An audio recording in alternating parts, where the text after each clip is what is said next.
My name is Rachel Thompson, and before last winter, I had never set foot in a gym.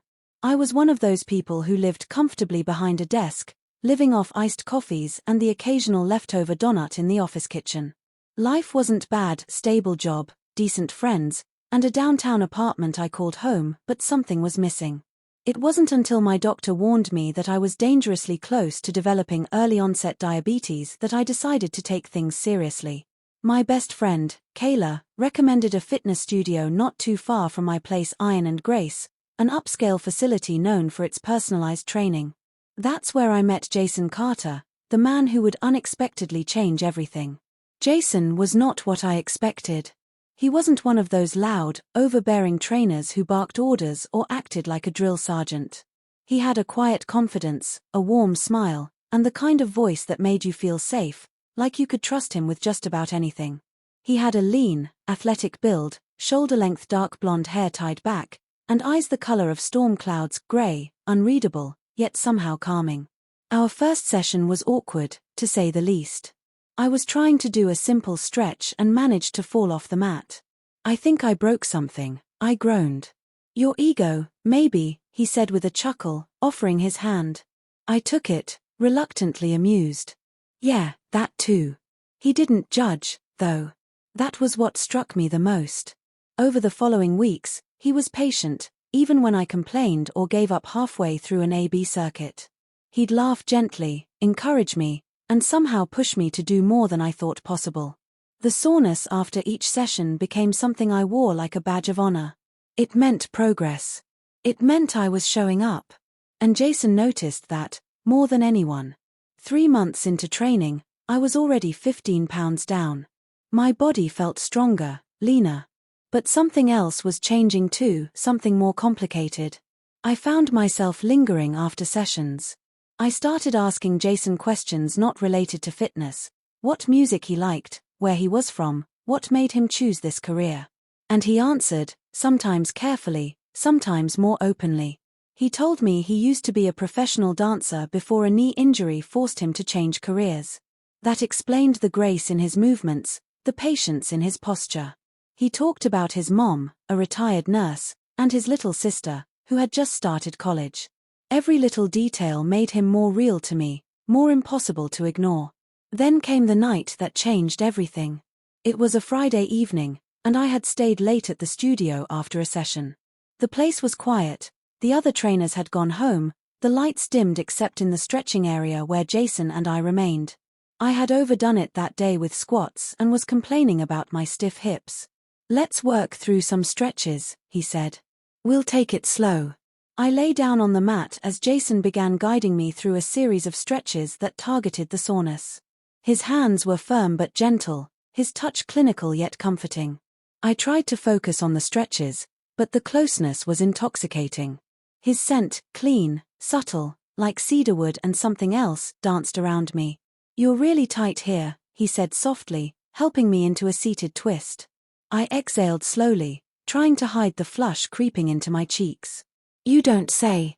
Jason paused, then looked at me differently, his eyes lingering a moment too long. "You're doing really well, Rachel. I've seen a lot of clients come and go, but you've stuck with it." I met his eyes. "Maybe it's the trainer." There was a beat of silence. His hand was still resting on my knee from the stretch. "You don't make it easy to stay professional," he said, voice barely above a whisper. My heart thudded so loudly I was sure he could hear it. "What if I don't want you to be professional tonight?" We didn't cross any lines that night, not in the way most would imagine. But something definitely shifted. He didn't pull away. Instead, we sat there in the quiet, still stretching, still talking. It was as if all the months of training, trust, and stolen glances had led to this long, slow unfolding. He stayed with me until almost midnight. The conversation stretched from workout routines to favorite movies, then childhood fears, broken dreams, and the loneliness that sometimes crept into both of our lives when the lights went off. I remember laying back on the mat at one point, arms behind my head, looking up at the ceiling lights. "Is it weird that this feels more intimate than a date?" Jason lay back beside me. "No. It feels real." From that night on, our sessions were different. He was still my trainer, still professional, but the energy was undeniable. We'd meet outside the gym, hikes on the weekend, smoothies after training, and eventually, dinner. He always made me laugh, made me feel strong not just in my body but in who I was becoming. We shared our first kiss under a rainy awning outside the studio one evening when I had forgotten my umbrella. I was shivering, trying to act unaffected, when he leaned in, brushing a strand of wet hair from my face. "Can I do something I've been wanting to for months?" I nodded before I could stop myself, and then his lips were on mine, warm, deliberate, and filled with everything we'd both been holding back. It wasn't rushed. It wasn't messy. It felt earned. Over time, our relationship deepened. I stopped thinking of Jason as just my trainer. He became my partner, my sounding board, my greatest encourager. I ran my first 5K because of him. I quit my job to start a wellness blog because he believed in me. And I got used to the way he'd stretch me, physically, emotionally, romantically, always challenging me to grow, to become more than I was yesterday. The phrase "stretching me to the max all night long" became something we laughed about. It wasn't about the gym anymore. It was about the long conversations, the late-night road trips, the vulnerability of letting someone see you completely and still choosing you. Looking back, I never expected a fitness journey to transform my life like this. I didn't go to Iron and Grace looking for love, but I found it in the space between representatives, in the silence between sets, in the moments after everyone else had gone home and it was just the two of us stretching into something new, something lasting.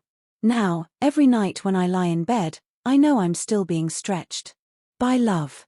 By growth. By the man who saw more in me than I ever saw in myself. And that, more than anything, is the story I'll always carry, proof that sometimes the greatest transformations happen not just in the body, but in the heart.